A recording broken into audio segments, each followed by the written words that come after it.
Hello and welcome to the September Current Conversations podcast. I'm Quentin Shepard, Director of Community Engagement and Public Information, and I'm your host today. And today we're going to be talking public utilities.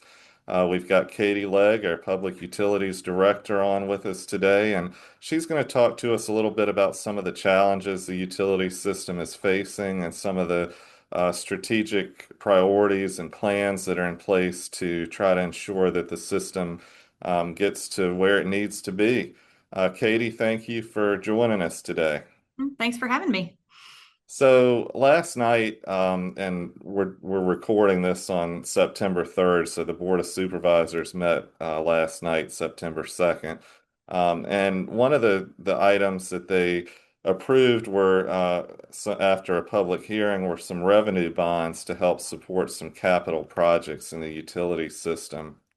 But this was just one step of many that you all are taking to try to address, some of the infrastructure that's in need of repair and things like that. So can you tell us a little bit, Katey, about your overall plan and kind of how this decision last night played into it? Sure. So over the last year plus, I have presented several times to the board about the state of the utility system and some of the challenges that we've been finding. Gloucester is not alone in its utility infrastructure situation. These systems are aging across the country. I think one of the federal reports that have come out over the last several months is that multiple billions of dollars in infrastructure work is needed across the country. So we're not alone. But there didn't seem to be a clear path on how to tackle some of these issues. So last night's decision, as you mentioned, was one small piece of the puzzle. A lot of this work started when the board increased the water and sewer monthly rates. This occurred back in May, was the first time that the rates went up. They had not been raised in over 10 years. And the utility department is funded by its own revenue. So, the costs of things have gone up, but the revenue hadn't really changed enough. So the board recognized that and chose to raise those rates. And so then the next piece of that was raising those rates allowed us to look ahead and say, okay, these are the things that we need to start to fix or address in the system. And not only do we need to fix items, fix facilities, fix water lines, but we also need to look at growth or how we are best utilizing our system. Last night's approval for the revenue bonds will help us address some pump station upgrades, as well as some upgrades to the water treatment plant. And again, this starts the process. The board has heard and seen a 10-year plan, and they have also seen me focus that down into a 5-year plan, which is standard for our capital improvement plan that they normally see.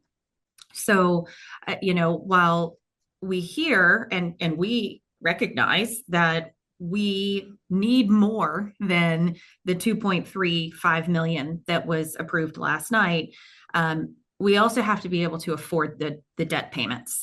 And so I have provided the board and the public this plan that shows over multiple years what those rates might need to look like to generate the revenue, what sort of growth we might need to see, and then how we can fund future improvements.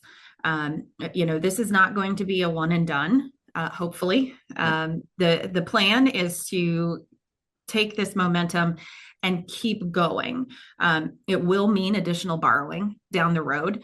And this is something that the board and the public will hear about repeatedly because they will have to make those determinations just as they have this year. So we're we're on the right path, and I know that sometimes it can be frustrating to the public, sometimes even to staff, that things don't move as quickly as they would like. But I feel good that we have started the process, and we're already looking to the next year and figuring out what that budget is going to look like, making sure that our capital priorities are still in line with what has been presented to the board prior, and go from there and see if we can't get more work done. For those who don't quite understand the public utility system and what's involved in the system, can you give us kind of a high level overview? I mean, it's more, when we think public utilities, the normal person who doesn't have knowledge of it says, yeah, you've got, pipes running under the ground carrying your water to your house.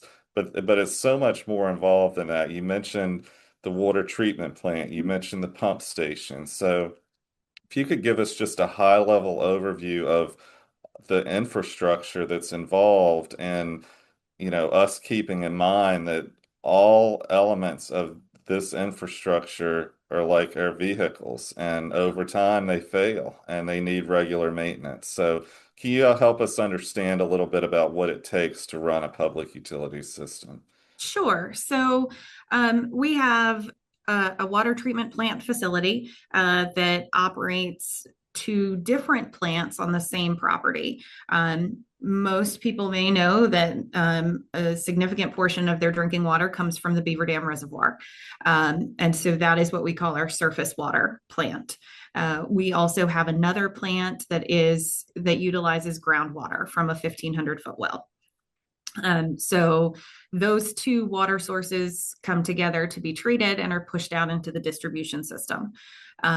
So then, of course, our water system runs from roughly just north of the courthouse down to Gloucester Point, and extends off some service lines off of 17. We have the three water towers. Those, of course, allow us to keep our system pressurized so that those in the southern portion of the county are still receiving enough pressure so that when they turn the faucet, water actually comes out. Mhm. And so then our pump stations, Gloucester County does not treat wastewater, which is, everything from what goes down your sink drain to flushing the toilets, et cetera. Gloucester County does not have a wastewater treatment facility. So we participate with HRSD, the Hampton Roads Sanitation District. So those folks who are on county sewer know that they get a bill from the county, and they also get one from HRSD. So our pump stations, and we have 19 of them, they and our sewer lines, they are just collecting the wastewater. They are sent to pump stations that are then transported into the HRSD line that runs across the river to one of their treatment facilities. So, we have a crew that works out of the water treatment plant. So these are our operators. These are the chemical folks behind the scenes. And then we have our distribution and our pump station crew. And these are the folks that are out there making line repairs, following up on work orders to specific addresses, addressing some of those concerns from customers out in the field. If you see them out and about, that's typically the distribution and pump station folks. So they all have to work together, though, because what happens in the distribution system is affected by what happens at the water treatment plant. Sure. So there's a lot of communication that goes on behind the scenes, and a lot of collaboration to make sure that what happens north of the courthouse is as consistent as possible down through the distribution system. Absolutely. And, talking about some of that, your staff as a director, I know one of your biggest challenges have been keeping your department fully staffed because those positions are so specialized. So right now, about how many vacancies do you have in your department?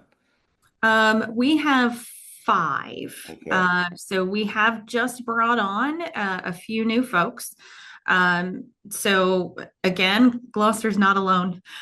This is a struggle for a lot of localities and a lot of utilities. Hmm. Uh, and I think with this sort of work, you see the ebbs and flows, and sometimes everyone is fully staffed and it's great, and other times it's not. Sure. Um, and it's making sure that we can get the right people in the jobs and that we can train them also. On the water treatment plant side, we have that career ladder. So as they move through their work experience and they take additional testing and whatnot, they have the ability to move up.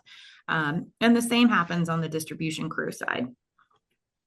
So if anybody's interested in any kind of public utility work, be sure to check out our website for a complete listing of those opportunities. So Definitely.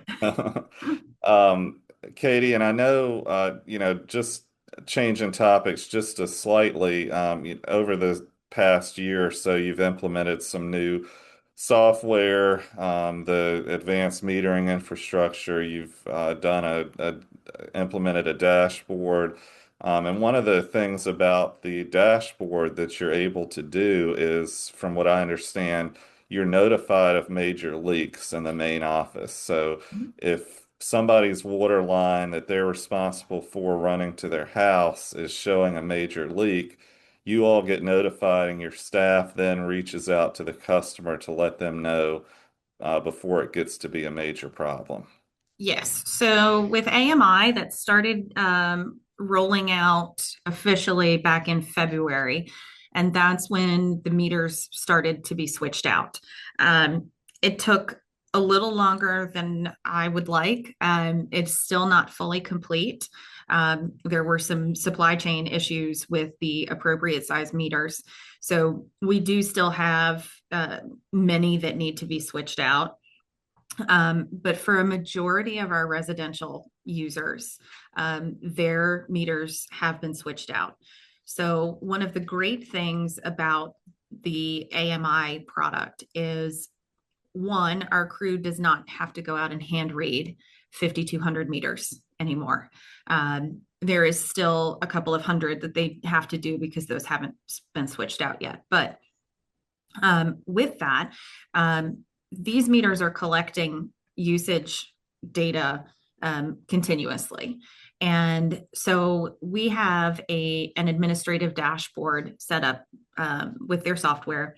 And so we've set parameters in place, and our staff every morning receives a report and says, okay, we have been looking at continuous consumption, which means water is constantly flowing through the meter, which says to us that there is a leak somewhere past the meter. I will tell you, a lot of times it's a toilet, and most people don't realize that how much a toilet can cost you. Um, so staff will see this report, and then can go into each individual account and they can look historically, whether it be over a day, a week, a month, and say, okay, this is not normal for this customer. We're going to reach out. Um, if it is really, really high, that is almost always a very quick phone call. Hmm. Um, we want to help the customer save money because once it passes through the meter, the customer is responsible for the water. Hmm. And before, we were only checking meters once a month, and that could be a significant bill for customers. So, but not only that, we don't want to waste the water either. So our staff reaches out sometimes by phone, email, letter, and sometimes we'll even do a follow up as a courtesy to make sure that it has been addressed. And eventually, when AMI is totally complete, there will be a customer side of this so that customers can go on, create an account, and they can look at their own usage at any point in time. We have not rolled that out yet because all of the meters are not in the ground, and we want to make sure that everything is talking the way that it should to the software before. We'd rather give you the information ourselves until it is fully correct and verified. Understandable for sure. Well, Katie, thank you so much. Anything else that you want to add that we haven't talked about so far? No, I think that's plenty. We're looking forward to getting some of these projects started and off the ground and doing what little bit we can at a time to address some of these challenges. And we thank everyone for their patience and certainly their support. Absolutely. And please, for the public, please continue to follow Gloucester County, Virginia government on Facebook because we'll keep you posted on there with any major updates concerning the utility system and any, major projects going on there. Katie, once again, thank you, and Thank you. we'll talk to you soon. All right, sounds good. Thanks.